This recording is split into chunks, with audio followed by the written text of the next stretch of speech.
All right, hello, welcome back, everybody. PayPal and Patreon are down below if you want to support me. Only do so if you actually can. So, as of the last several weeks or so, silver prices have climbed up to I would call it the lower end of where they should have been this whole time. Actually, they should be beginning to move up out of that range. But after staying stubbornly down in the lower 20s for too long, they have finally climbed up into the 30s, granted only into the lower 30s, whereas they should be in the mid to upper 30s. Unfortunately, not really about the market finally acknowledging the silver deficit and constant drawdown of global silver inventories, as global silver production, silver output from mines across the world peaked in 2015 or so, up at around 890 million ounces per year. It dropped down to about 800. Some increased, expanded activity brought it back up towards 840 or so.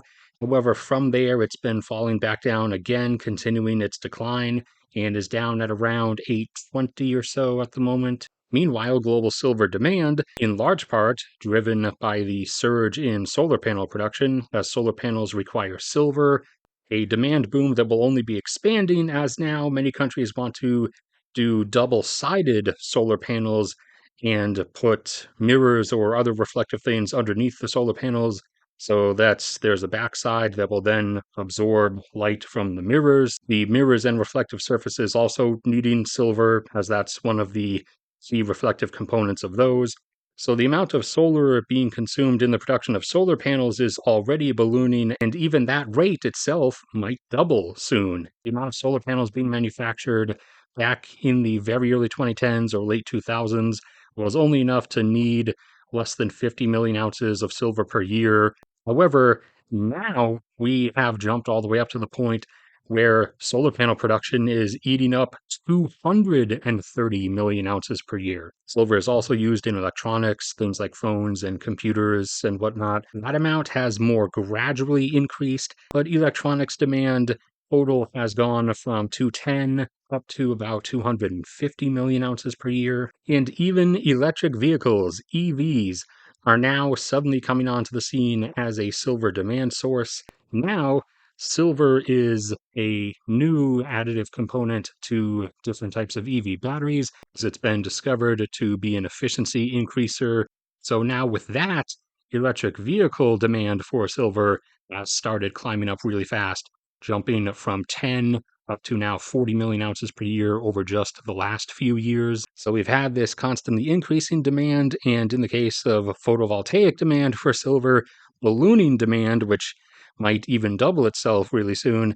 Meanwhile, the global supply of new silver from mines peaked in 2015 and has since declined by about 10% in total, a situation that's only going to get worse in the immediate future because a lot of mines in different countries like Panama and Peru are being forced to shut down because of various protests, and mines in Chile, where silver is one of the many byproducts, many of those mines are hitting a point where they're unable to expand or continue their operations because Chile's new government they elected a few years ago is very anti-mining and is not renewing that many licenses. So global silver supply from silver mines was already going to be on the downtrend.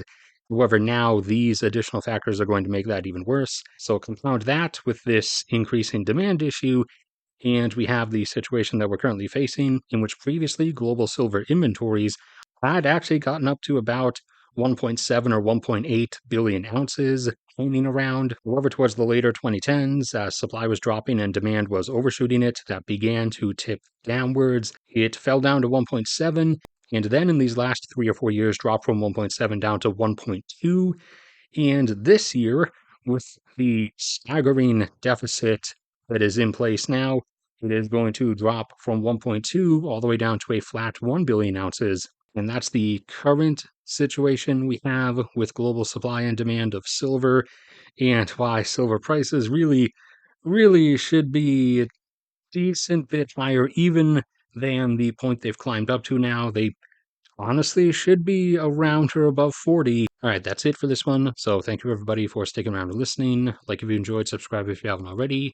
PayPal and Patreon are down there if you want to support me. Only do so if you actually can. The link is in the description to a Google Drive folder with all kinds of different docs containing graphs, charts, data compilations of all kinds of different stuff.